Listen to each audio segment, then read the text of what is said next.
Grandes Gueules, les GG sont en direct sur RMC, RMC Story. Et aujourd'hui, dans les Grandes Gueules, nous sommes avec Maxime Liedo, qui est étudiant en histoire du côté d'Angers, Étienne Liebig, éducateur, et Zora Biton, cadre de la fonction publique. Le grand oral des GG tout à l'heure.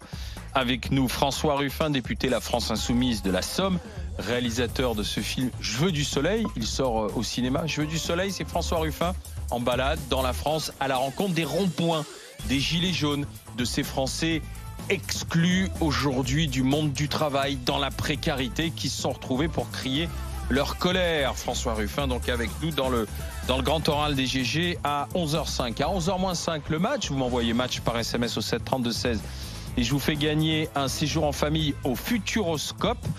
Donc match par SMS au 732-16 pour jouer et gagner avec les Grandes Gueules. À 11h-20, les GG veulent savoir qui est la cible des réseaux sociaux depuis 24 heures maintenant. La nouvelle porte-parole du gouvernement, Sibeth Ndiaye, à qui on reproche sa coiffure, à qui on reproche sa tenue un peu légère. Non, un porte-parole du gouvernement doit avoir des codes, c'est de la politique. Est-ce que, ça y est, les insultes racistes ont commencé contre Sibeth Ndiaye parce qu'elle est justement représentative aujourd'hui d'un parcours atypique, diversité, modernité aussi, une certaine France. Il faut l'accepter, hein. 32-16 pour en parler tout à l'heure avec les GG à 11h-20. Grande gueule du jour, une proposition de loi, permis de conduire, une visite médicale obligatoire après 65 ans. Bonne ou mauvaise idée? Est-ce que c'est, et j'emploie le mot à dessein, une stigmatisation du senior? Un racisme anti-personnes âgées. 32-16 pour en parler avec les Grandes Gueules. La parole justement à des gens à qui on demande: est-ce que vous êtes prêt à continuer de conduire, passer un certain âge, ou à passer une visite médicale? RMC, la Grande Gueule du jour. La décision sera dure à prendre. Est-ce que je me rendrai compte moi-même, ou si on passait des visites chez le docteur par exemple, qu'on me dise eh ben non, faut arrêter? Très prudent. Je crains l'accident, je crains les autres et moi-même. Moi, je suis d'accord, puisque pour les permis poids lourds, il y a des contrôles médicaux tous les 5 ans. Et je trouve quand même que ça serait peut-être bien qu'il y ait parce qu'on ne se rend peut-être pas compte soi-même de ses aptitudes. Parole de personnes âgées, c'est vrai que c'est une question difficile à prendre, parce que c'est aussi synonyme d'exclusion sociale. Oui, et les politiques ne prennent pas ces décisions sans doute par manque de courage, c'est clair, puisque les personnes âgées, ce sont celles qui votent le plus. Et ça fait longtemps qu'on se pose la question, est-ce que c'est normal de délivrer un permis à vie en France, sachant que nos capacités physiques et mentales ont tendance, et c'est normal, à se dégrader au fil du temps. Il y a une députée, les Républicains, qui a peut-être un peu plus de courage que d'autres, c'est Virginie Duby-Muller, qui propose donc cette loi encadrant la sécurité routière des personnes âgées. Sa proposition vise à mettre en place une visite médicale de contrôle à la conduite systématique, et donc à partir de 65 ans, visite médicale, et on donnerait un certificat qui serait valable pendant 5 ans. On va rappeler que le nombre de personnes de plus de 65 ans victimes de ces accidents a énormément progressé depuis 5 ans, et en 2018, les décès de seniors représentaient plus d'un quart de la mortalité sur les routes. Est-ce qu'il faut cette visite obligatoire? Danemark, Irlande, Norvège, Suisse, contrôles médicaux obligatoires qui sont même accompagnés de stages de recyclage, c'est-à-dire on te remet au volant pour que tu réapprennes à conduire. Tu trouves ça bien ou pas, Zora? Mais oui, mais c'est logique. On n'a pas les mêmes facultés, j'allais dire, physiques, etc., à 40, 50, 60, 70. Moi, je trouve ça plutôt bien. Il n'y a rien de pas discriminant. Bon sens. Non, absolument. Discriminant, mais déjà quand tu as 70 balais, 70 balais, tu es discriminé, c'est mort. T'es passé de l'autre côté. Alors, est-ce que tu rajoutes une discrimination? Non, mais faut arrêter. La vie, c'est la vie. On a 20 ans, on a 40, on a 60, 70. On vit son âge. On sera toujours discriminé. Les jeunes de 20 ans sont discriminés. Les vieux de 70 ans sont discriminés. Les blancs sont discriminés. Les noirs sont discriminés. Les petits sont discriminés. Les gros sont discriminés. Mais on est tous discriminés quelque part. Avoir 70 ans, ça fait partie de la vie. Donc c'est normal qu'à 70 ans, quand on prend le volant et qu'on est dans un espace collectif, qu'on s'assure qu'on a toutes ses capacités. Point. Je vois rien d'indécent. Enfin, je sais pas, moi, les gens, aujourd'hui, c'est un truc de fou, quoi. T'as 70 ans, alors on a dit que t'avais 3 rides. Est-ce que, quand même, c'est discriminant? Parce que pour certains, c'est une façon de pointer du doigt les seniors en disant, forcément, vous êtes senior, vous êtes... mais non, mais je vais à la visite médicale, on dit que je suis apte, super, j'y vais. Ah ouais, Il est où le problème? mais si on dit que t'es pas apte... Ce que je comprends pas, c'est la visite spécifique. Parce que en général, les gens qui ont 70 ans, précisément, ils ont un médecin... Là, c'est à partir de 65. On peut imaginer à partir de 65. Ils ont un médecin traitant. Ça veut dire que dans 9 ans, je la repasse. Moi. Ils ont un médecin traitant. Non, mais on t'a pas dit que tu allais repasser le permis de conduire. Je le parti comme c'est pas. Et de toute façon, si tu conduis comme un naze à 25 ans, tu conduis comme un naze. Non, mais ça n'a rien à voir. Là, c'est les capacités physiques et mentales. La question, c'est tu vas chez ton médecin, comme on fait avec les gamins quand ils doivent faire de la gymnastique ou qu'on les envoie en colonie de vacances. Ils vont chez le toubib. Le toubib, il dit, bah oui, il est apte pour pouvoir faire de la natation, de l'escalade, etc. Et ben là, tu vas chez ton médecin traitant. Le médecin traitant qui te connaît et qui te suit rajoute dans le truc, il a une bonne vue, il a encore des réflexes. Je veux dire, n'importe quel toubib est capable de faire ce petit test. Non. Ah non, moi il je nous te dis prendra 10 euros de plus. Tu connais pas les passagers, tu connais pas les médecins traitants ou t'as même pas enlevé ton manteau. N'importe quel médecin pour 10 euros de plus. Toi, tu connais pas Jacqueline qui va voir son médecin 30 ans depuis 30 ans. Tu lui fais, écoutez docteur, je me sens pas bien là. Donnez-moi un petit truc parce que c'est pas la forme aujourd'hui. C'est Jacqueline, ça. Oui, il faut tu connais Jacqueline. Jacquline, elle peut avoir l'obligation, à partir de 65 ans, de demander à son médecin est-ce que je suis en capacité et le médecin aura le courage de lui dire, Jacqueline, tu peux plus conduire. Attention, c'est quoi un médecin? Non, moi c'est humain. Ça y est, les médecins ils ont tous les droits, y compris de laisser conduire des gens qui beaucoup savent en pas. campagne notamment, quand tu regardes, la relation entre les personnes âgées et les médecins deviennent davantage copains que médecins-clients parce que il leur prend quand même 50 balles ou 22 balles. Non, mais c'est pas parce que tu leur donnes l'argent qu'il est totalement objectif. Ah oui, mais attention, cette déontologie. Non, mais au-delà Avant de faire le procès des médecins. Non, mais avant de faire le procès, est-ce que c'est une bonne idée? Je leur donne pas 22 balles. Est-ce que c'est une bonne idée? Bien sûr que c'est une bonne idée. Je veux dire, est-ce que récemment vous avez pris le temps de conduire avec une personne âgée? C'est un traumatisme. Il faut. Non, mais là, mais 3 tonnes là. Vous rigolez, j'ai même pas fini. Parce que c'est le racisme anti-vieux. Il est là.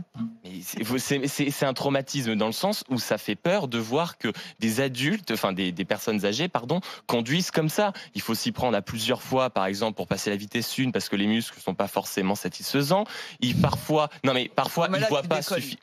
Mais écoute, je te promets. Moi, papy, il a 85 ans, il a une petite 206, il roule super bien.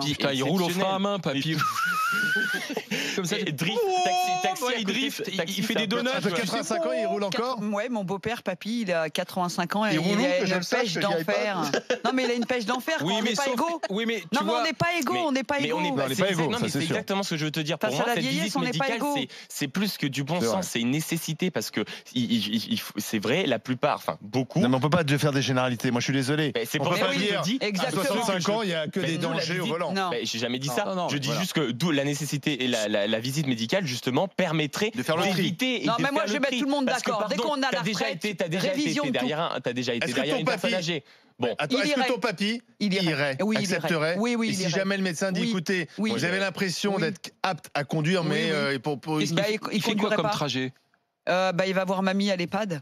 Mais donc toujours le même trajet, en fait. Ah oui. Non, mais est-ce que c'est... Non, mais attends. Est-ce que c'est un trajet long? Il y a 6-7 km. Sur une route Non, sur quand même des routes quand même où on roule assez vite. Donc ça veut dire que si ce papy n'a plus le droit de conduire, il ne pourra plus voir sa femme. Un double handicap, c'est-à-dire d'une part... Non, quand il n'avait pas de voiture, parce qu'il a de nouveau une voiture depuis très peu de temps, il avait trouvé un bus qui l'emmenait et il était content. Non, il est... Alors, nous sommes avec madame la députée Virginie Dubuis-Muller. Bonjour. Bonjour. Bonjour madame la députée. Expliquez-nous votre proposition de loi. Alors détaillez-la s'il vous plaît. Alors moi en fait je suis partie. Attention, si vous avez le haut-parleur, enlevez-le, ou si vous avez le kit main libre, enlevez-le, qu'on vous entende fort et clair. Vous m'entendez mieux là? Oui, ça peut Très aller. bien. Donc moi je suis partie à la base donc, sur l'exemple suisse, puisque moi je suis élue en Haute-Savoie, donc on est frontalier avec ce département. Moi je suis partie du constat qu'en France le permis de conduire est délivré à vie. Et que dans les autres pays, il y a cette visite médicale qui est obligatoire à partir d'un certain âge. Alors moi, je ne suis pas fixée, on va dire, sur l'âge, si c'est 70, 75, etc. Ça peut faire l'objet d'un débat. 65 ? Moi, j'avais noté 70, mais après, je veux dire, certains pays prévoient 75, d'autres, c'est le cas, par exemple, de l'Italie, du Portugal, c'est 50 ans. Donc là-dessus, je dirais que le débat est ouvert. Mais ça a des résultats parce que on peut copier nos voisins, mais il faut que c'est un intérêt. Est-ce que vous avez constaté que dans ces pays, la mortalité routière était en diminution concernant les seniors ? Après, il faut tout prendre en compte, mais on sait qu'à partir d'un certain âge, les personnes, on va dire seniors, peuvent causer des accidents comme elles peuvent en être victimes. Donc l'idée, c'est vraiment de faire un contrôle bienveillant pour les protéger déjà elles-mêmes. Et puis de toute façon, je dirais que d'un point de vue physiologique, on sait que nos aptitudes, dès l'âge de 45 ans, elles déclinent, qu'il s'agisse de la vision, de l'audition, de l'amplitude des mouvements. Donc ça, c'est absolument scientifiquement ça d'accord, mais ça, elle est corrigée, la vision. Oui, moi, ce que je voudrais savoir, si vraiment, est-ce que ça a des résultats ? Parce que je comprends qu'on veuille, parce que c'est dans l'air du temps de dire, oui, quand même, ces seniors qui sont sur les routes, dans une France qui vieillit, il y en aura de plus en plus, très bien, mais il faudrait être sûr qu'ils sont des dangers au volant, que lorsqu'il y a une visite obligatoire, ça provoque des résultats, parce que ça aura un coût, votre idée, parce que j'imagine que ça sera remboursé par la Sécu. Oui, l'idée, effectivement, c'est de passer par le médecin de famille et que ce soit un examen donc ça va coûter combien ? Remboursé. Aujourd'hui, on sait effectivement que les chiffres sont pas bons et dans les pays européens qui ont appliqué cette mesure, encore une fois, c'est pour protéger, je dirais, et les conducteurs. On a eu quelques exemples récents. Là, je pense à Pauline Desroulèdes qui a dû être amputée d'une jambe à cause d'un accident provoqué par quelqu'un de 92 ans. Moi, j'ai reçu énormément de témoignages de personnes dont des proches ont été victimes justement d'accidents provoqués par des seniors. Et d'un autre côté, on a tous dans nos familles des gens qui nous disent on a dû trouver des subterfuges pour interdire à un moment donné un proche de conduire parce qu'on était conscient qu'il n'était plus en mesure de conduire. C'est évident. Et c'est délicat de le faire, je dirais, quand c'est quelqu'un de sa propre famille, alors que si vous faites réaliser cet examen par un tiers, je dirais que ça enlève ce sentiment de culpabilité que peuvent avoir des personnes quand il s'agit de vos proches. Il faudra déterminer des critères précis, des critères médicaux précis, Madame Dubuis-Muller. Moi j'étais vraiment partie sur des examens basiques, type vue, audition, etc. J'ai également des personnels soignants, des réflexes, des gens qui sont dans le corps médical ou personnel soignant, qui me disent on a des personnes qui ont 2 dixièmes et qui prennent la voiture. Ils me disent on est conscient de ça, mais on ne peut rien faire. Donc, bien sûr, je suis consciente que c'est un sujet extrêmement sensible, que la voiture, c'est plus qu'un moyen de locomotion, c'est un élément d'autonomie, d'indépendance, de sociabilisation. Et de sociabilisation, absolument. Et mon but, c'est pas du tout d'interdire aux seniors de Mais est-ce conduire, que vous serez suivi ? Parce que à chaque fois que ça a été évoqué, cette proposition de loi ou cette question, en général, elle est partie dans un tiroir. Qu'est-ce qui dit que celle-là, elle passera ? Est-ce que vous êtes soutenu ? Vous êtes un peu seul dans un pays qui vieillit en plus, Madame Dubuis-Muller. Sont concernés. Alors moi j'ai plusieurs députés effectivement qui sont co-signataires. Il y avait cette proposition de loi donc qui avait été examinée au Sénat et elle avait été retoquée. Aujourd'hui on sait que M. Castaner n'y est pas du tout favorable. Pourquoi ? Le délégué interministériel à la sécurité routière, il considère que c'est pas forcément des dispositifs efficaces. Enfin, il n'y a pas énormément d'arguments qui sont. Est-ce qu'on a peur de stigmatiser une catégorie de la population parce que c'est quelque chose. Effectivement, il y a effectivement cet argument-là, c'est-à-dire que c'est un sujet qui reste extrêmement sensible. Moi, ce qui est bizarre, c'est qu'on n'a pas peur d'imposer à un jeune conducteur. De messages très violents et d'insultes de certaines personnes.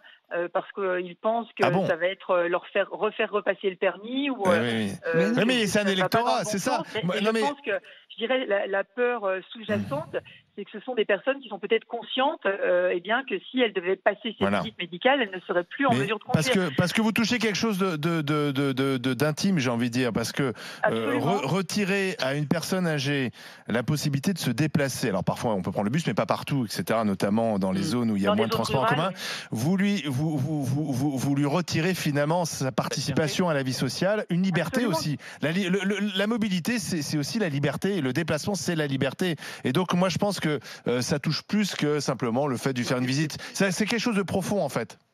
Oui, absolument. Et ça, j'en suis bien consciente que si ce sujet est aussi polémique, c'est parce qu'effectivement, derrière, la possible privation du permis de conduire, ce n'est pas le but initial du texte, peut inquiéter parce qu'on sait que nos seniors ont besoin de se déplacer pour faire leurs courses, pour aller voir leurs amis, etc. Et qu'évidemment, c'est un moyen de socialisation plus qu'un moyen de locomotion. Il y a rien.